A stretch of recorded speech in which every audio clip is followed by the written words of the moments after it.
អនុញ្ញាតជម្រាបសួរបងប្អូនទាំងអស់គ្នាចឹងនៅក្នុងវីដេអូនេះយើងបន្តនៅការសិក្សារបស់យើងពាក់ព័ន្ធនឹងស្រៈនៅក្នុង chapter 4 vowels and diphthongs ពាក់ព័ន្ធជាមួយនឹង vowel ហើយនឹង diphthong ស្រៈហើយនឹងស្រៈផ្សំដដែលអូខេអញ្ចឹងនៅក្នុងមេរៀននេះយើងបន្តទៅ unit 31ទៅមេរៀនទី31ដែលយើងរៀនអំពី double O ស្រៈដែលមាន O 2 ដងវាមានសំឡេង O តោះយ៉ាងអនុវត្តទាំងអស់គ្នា S មានសំឡេងស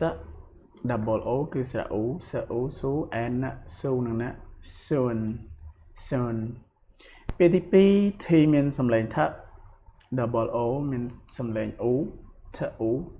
2ពាក្យទី3 S មានសំឡេងស P មានសំឡេងផ ស ផ ស្ព double O គឺស្រៈ U ស្ព U ស្ពូ and សំឡេងណា ស្ពូនឹងណា spoon alright បន្តទៅមេរៀនទី